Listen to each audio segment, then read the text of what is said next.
On today's show, reactions and takeaways from the Houston Rockets 2023 offseason so far. They brought in Fred VanVleet, Dillon Brooks, Jock Landale, and Jeff Green, sending out KJ Martin, TyTy Washington, Josh Christopher, and Usman Garuba, with potentially more moves on the way. Let's break down the good, the bad, and the ugly of the Houston Rockets offseason so far. It's all coming up right here at Locked On Rockets.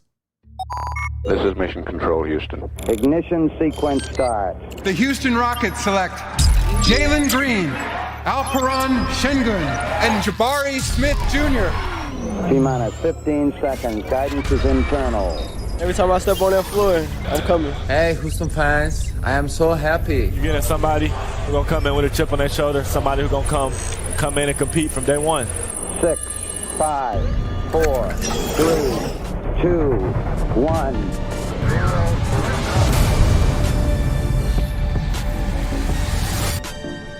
What's up, and welcome to another edition of Locked On Rockets, your daily podcast home for everything Houston Rockets basketball. As always, I'm your host, Jackson Gatlin, native Houstonian and credentialed media member. I'm also the host of Locked On NBA Mondays. Be sure to follow along on Twitter at JT Gatlin, and the show, of course, at Locked On Rockets, free and available wherever you listen to your podcasts, including YouTube. Go to YouTube, search Locked On Rockets. Be sure to like, comment, and subscribe. Drop your thoughts on the Houston Rockets free agency moves so far, the names that they've brought in, the names that they have sent out.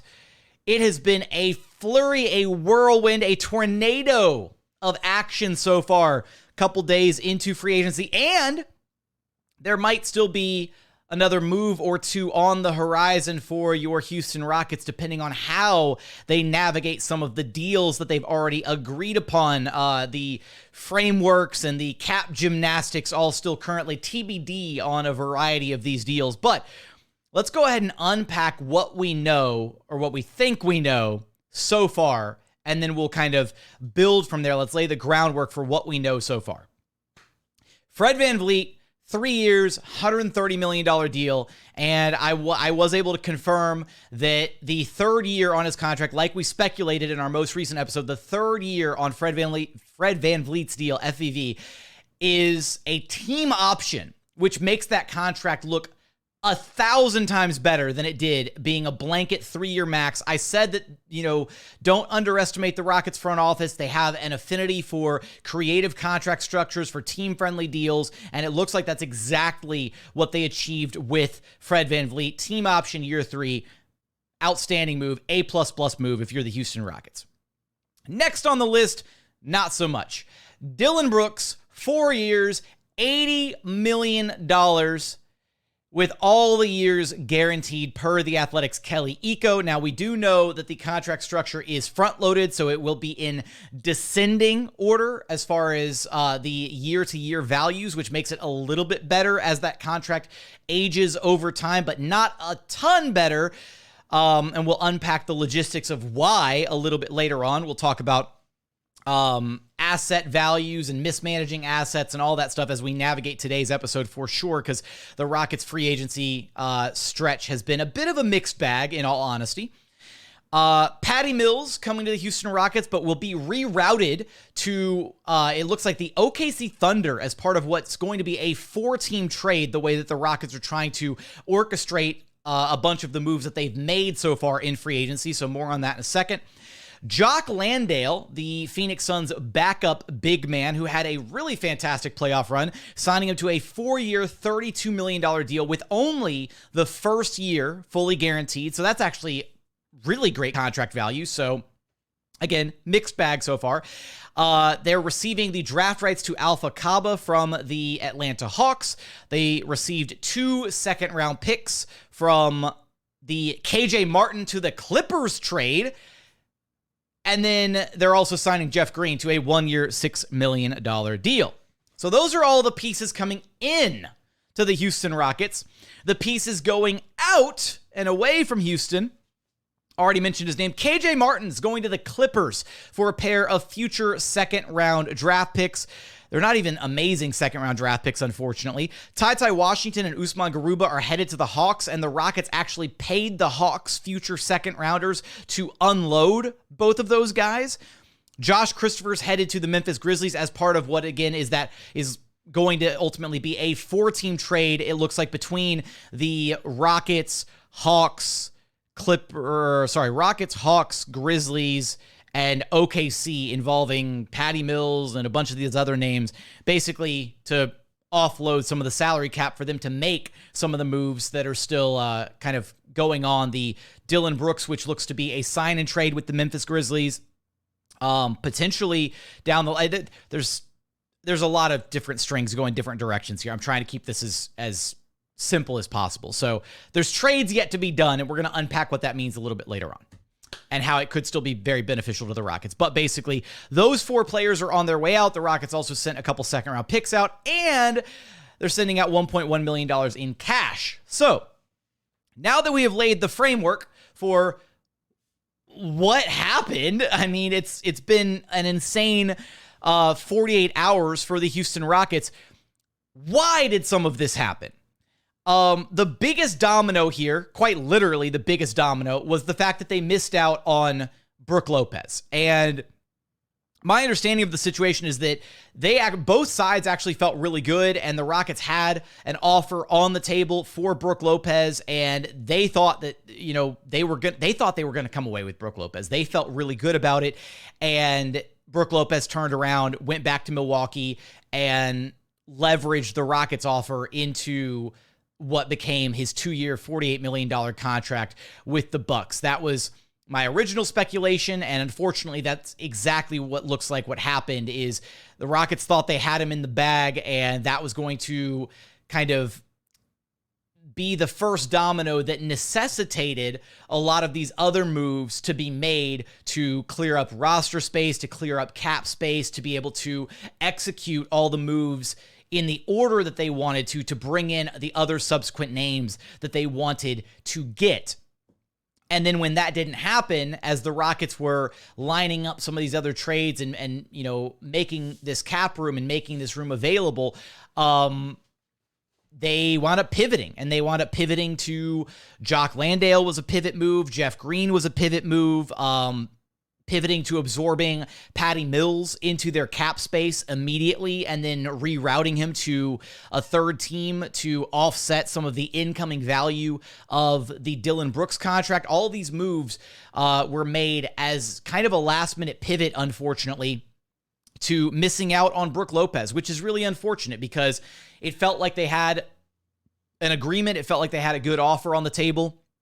Both sides apparently felt good about it, and then things changed last minute. Maybe Giannis got to Brook Lopez and convinced him, or maybe Giannis pressured the organization into paying Brook Lopez. Who knows?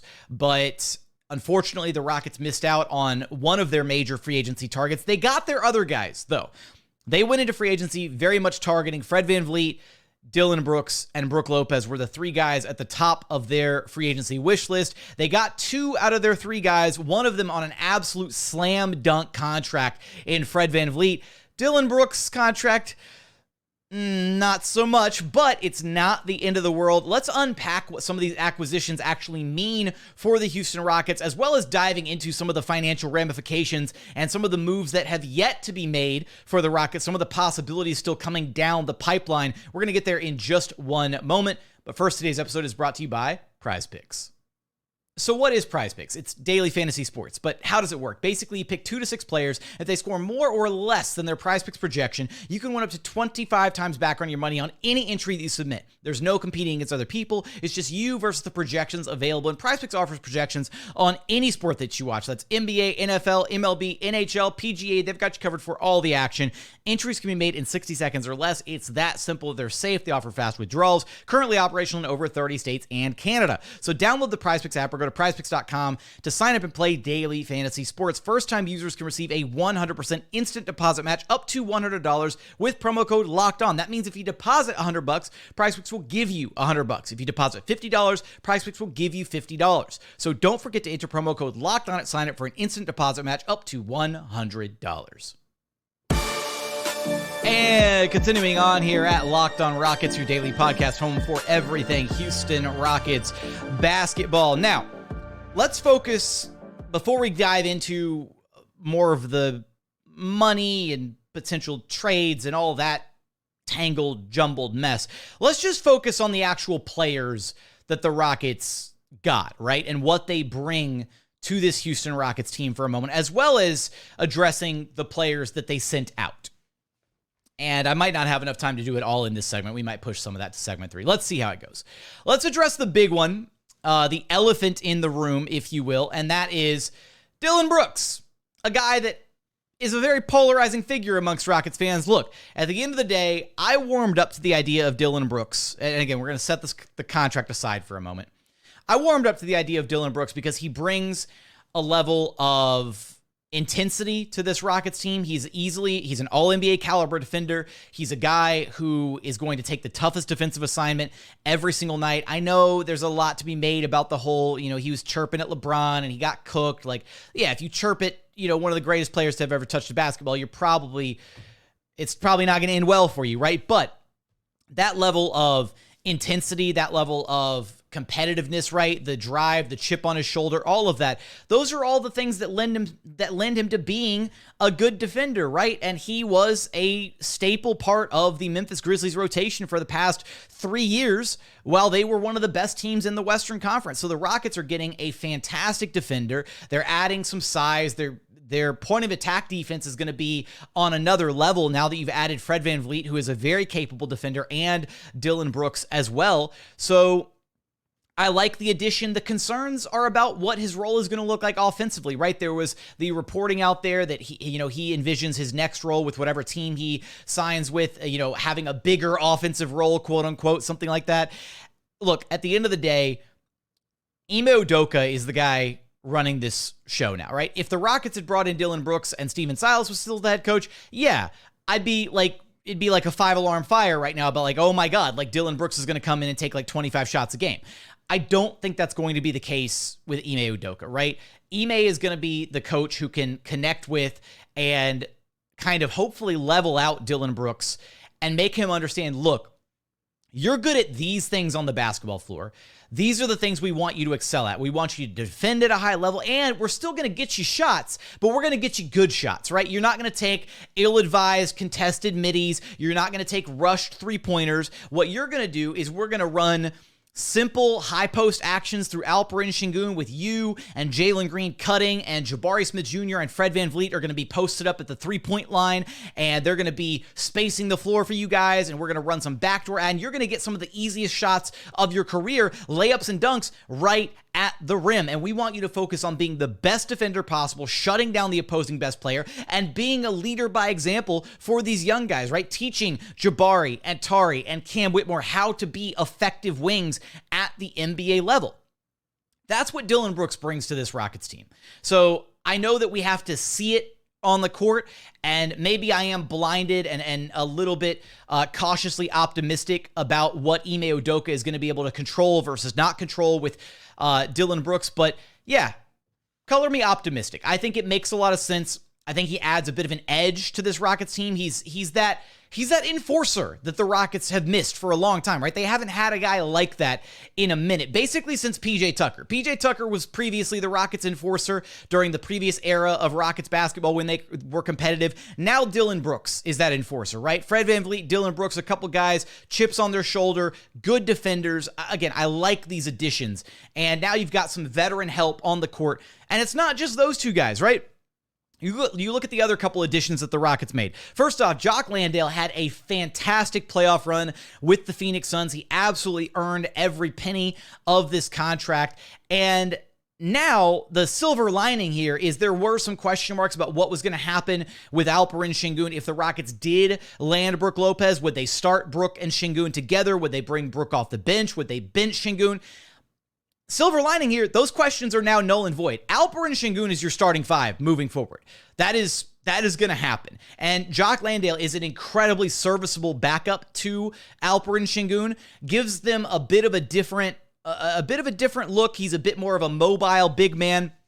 Both of them are kind of working on their three-point shot at this point. However, neither of them have a consistent a consistently good three ball. So hopefully one of them is able to develop a bit more into that 5-out kind of threat. And there may even be moments where we see Ime Udoka experiment playing both of them at the same time. We know that he had an affinity for running the double big lineup in Boston. So maybe that's something that we see down the line, but he is a serviceable backup. He gives the Rockets some size, some hustle, some intensity off the bench. He's a quality backup to have coming off the bench behind Alperen Sengun. So I do like the Jock Landale pickup. And again, good contract structure, right? You're only committing to 1 year of him. So there's that.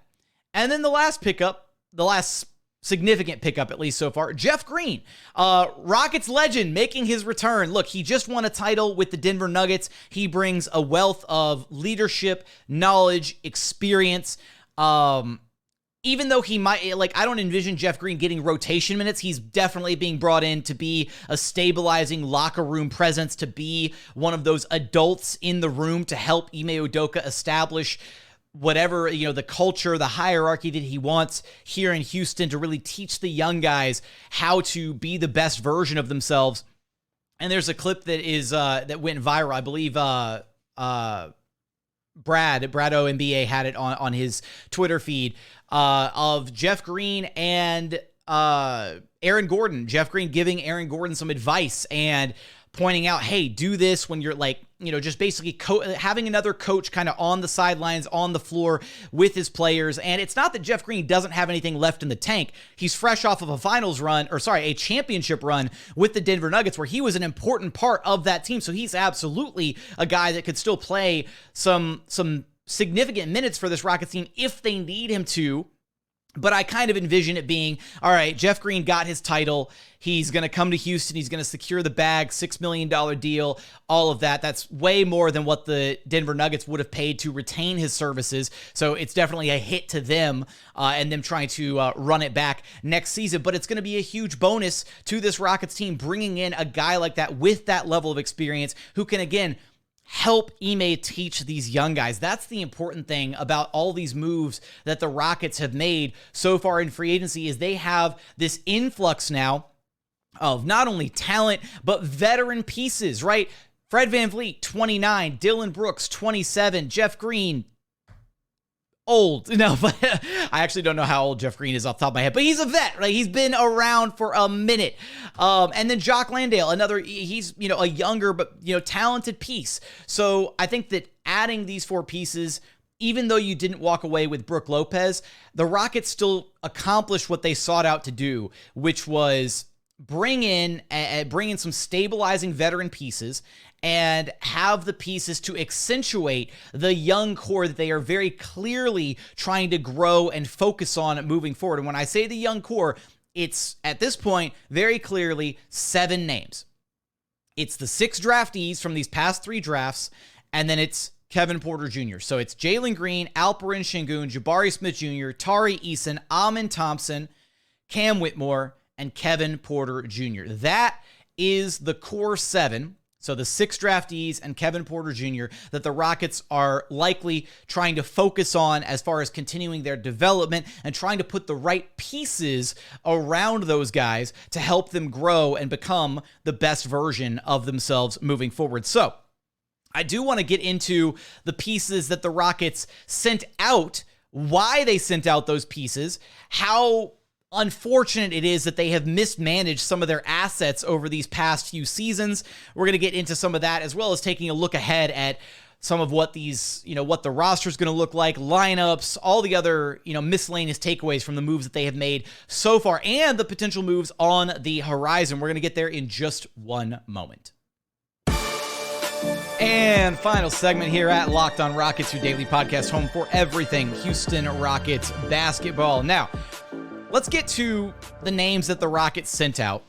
And they sent out KJ Martin, TyTy Washington, Josh Christopher, and Usman Garuba in a variety of different deals. Now, here's the frustrating part. First off, as fans, there's a tendency to get attached to certain players and what they could be, right?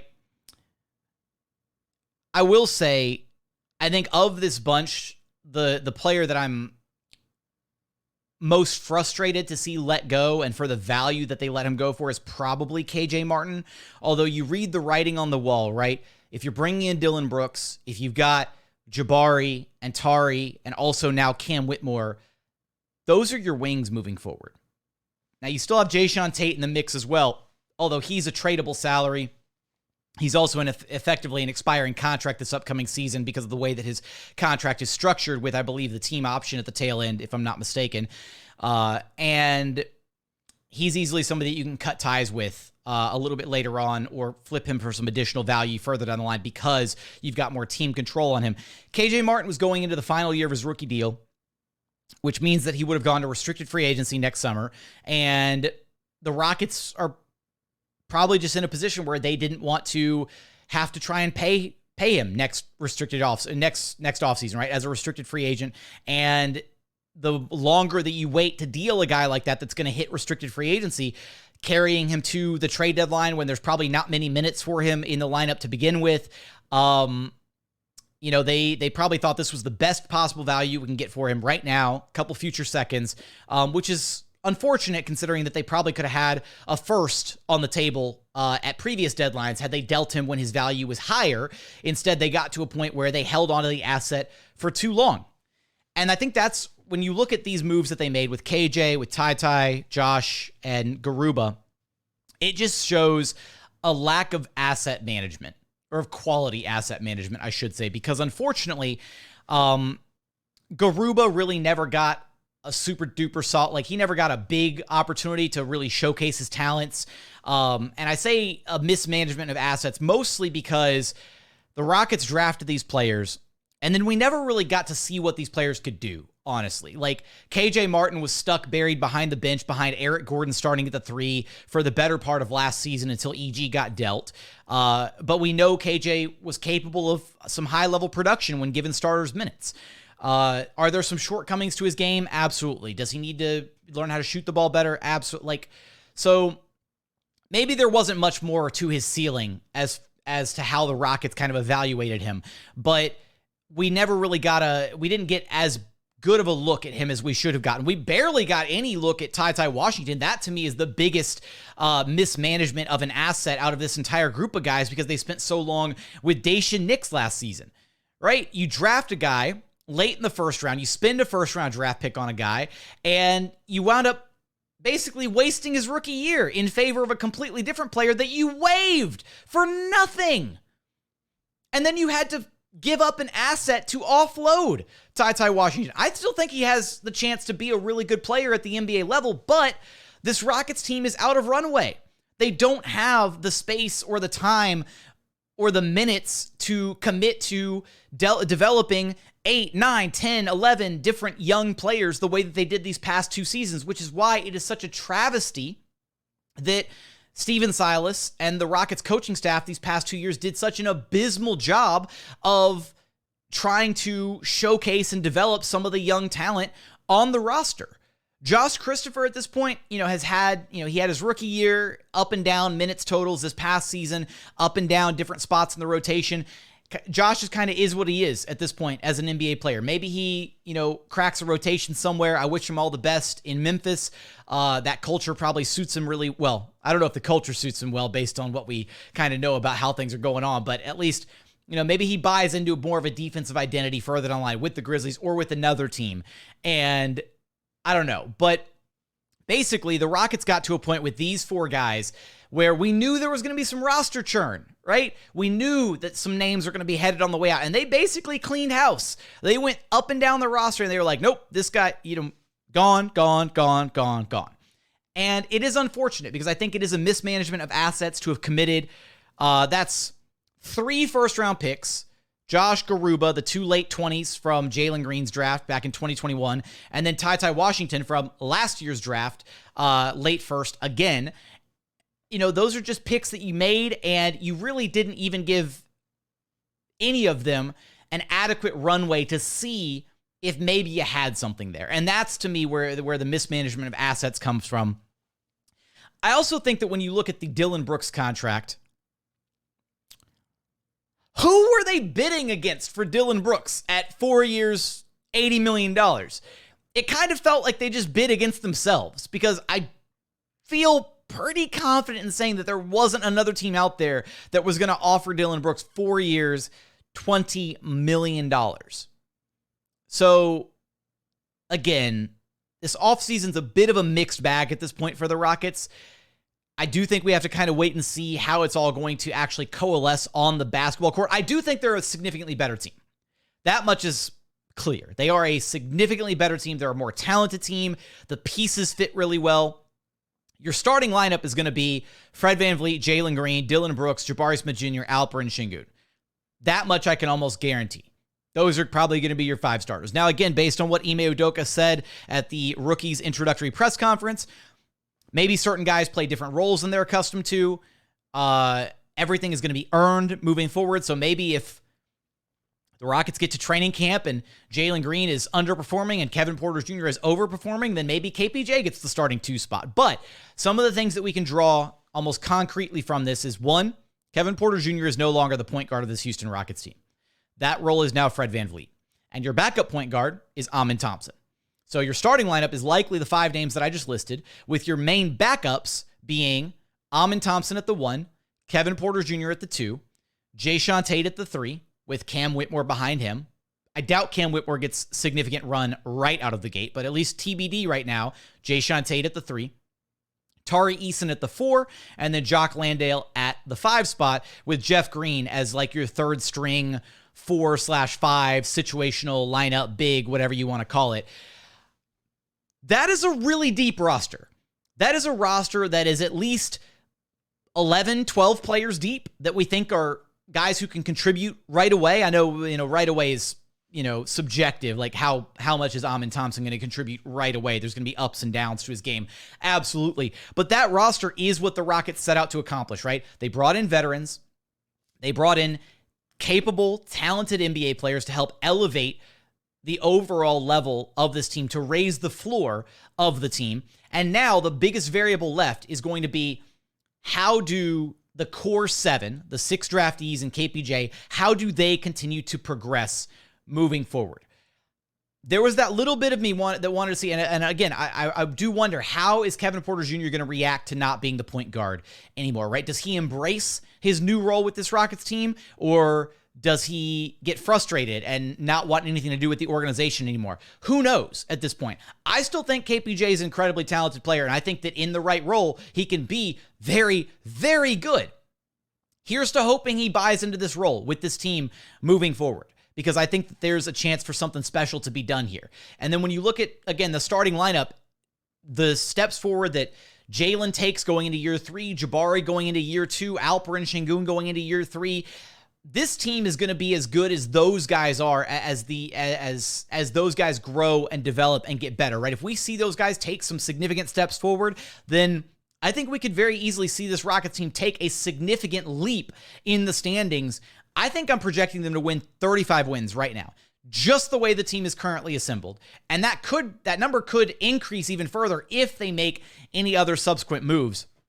So I do want to point out here that despite some of the poor asset management, despite what you might think of the contract for Dillon Brooks, the Rockets achieved what they set out to achieve, and they might have some moves on the horizon. Now let's walk through this very quickly. We're going to get back into the rat's nest that is the potential trade permutations here. But, and this is per at Beamathug on Twitter. If you're not following Beama on Twitter, go follow him. He is a Rockets capologist, and he will help you better understand all the money and how it works. But he says, by my calculations, if the Rockets orchestrate the now reported 3 or 4 team Dillon Brooks sign and trade, they can open between $12.5 and $14.5 million in cap room to sign another free agent or make other trades, all while still being able to add the other reported free agents. So this is important, right? Depending on how the Rockets line up the moves that they've decided to make, as we've talked about all throughout this episode, depending on how they line up these moves, they might still have another chunk of cap space to play around with. And here's another one. If the Rockets actually do a sign and trade with Denver, where they bring in Jeff Green for his $6.5 million contract, or $6 million contract, I apologize. and they send out Jae'Sean Tate as part of that trade, then they could open up an additional chunk of room and have upwards of $21 million in cap space to either make another significant signing or to just outright absorb a player via trade, what have you, that kind of situation. So there are potentially more moves coming down the pipeline if the Rockets can get creative and if there's a target out there that they can identify that fills a need on this roster, that can be another piece to accent what they're trying to do with the young core and help their development. I feel pretty good about how they've rounded out this roster so far. A true stretch five would be a really interesting addition if you could find one, if you could target one with some of that money. Do I think the Denver Nuggets would do a sign and trade of Jeff Green for Jae'Sean Tate? Maybe, because then maybe they don't lose Jeff Green for nothing. Maybe they see enough value in Jae'Sean Tate to run it back the next season. Maybe they were hesitant to pay Jeff Green that kind of money, but they'd feel better about paying Jae'Sean Tate that kind of money. Maybe he addresses a different positional need for them. Who knows? The Rockets have options, and they're not done, at least, maybe they're not done wheeling and dealing, depending on how the rest of these deals ultimately pan out. But I think that despite some of the wind being taken out of the Rockets' sails by missing out on Brook Lopez, I think you have to walk away understanding that they're in a much better place so far through this offseason than they were in any previous offseason. And you also can't disregard the previous moves that they've made, right? It's been a long offseason. They aced the head coaching hire. They completely crushed it in the draft with Thompson and Cam Whitmore. Fred VanVleet was an A++ signing at the biggest position of need. He was clearly the target that the Rockets had their eyes set on, and they still managed to walk away with him on an incredibly team-friendly deal. Jock Landale, team-friendly deal. Jeff Green, great veteran addition. The only questionable one is Dillon Brooks on that current contract structure, but with the descending order, maybe they really did have to commit to the 4 years. Maybe he had an offer or two from a playoff team elsewhere, and the Rockets had to pay that quote-unquote loser tax to be able to bring him to Houston. Maybe that's some of what played into why the contract is the way that it is. But ultimately, the Rockets are a more talented team. They're a better defensive team. They've got better pieces around the young guys. They churned some of the young guys that were probably not going to develop into much of anything, I guess, at least not here in Houston. Guys that they just didn't have the developmental minutes for anymore in KJ Martin, TyTy Washington, Josh Christopher, and Usman Garuba, who, again, we wish them all the best in their NBA journeys. I still think that guys like TyTy, KJ, Garuba, Josh, all of them, I think all four of them could still have an impact on an NBA team further down the line, but it just wasn't going to happen with the Houston Rockets. And that's just a reality of the situation, is if you're going to bring in 3, 4, 5 veteran names, then you were going to have to make space on the roster somehow, and that's exactly what the Rockets ultimately did. Was there some bad asset management in there? Absolutely. I'm not going to deny that, but mixed bag for their offseason so far. We'll have you posted for all of the other news, anything else that the Rockets do here at Locked On Rockets. Of course, we'll break down some grades for the Rockets offseason so far. A lot of fun stuff coming up on some future episodes. We should have a very special guest joining us this week to help get a better idea of Cam Whitmore, who he is as a player and what he'll be bringing to this Houston Rockets team. So be on the lookout for that.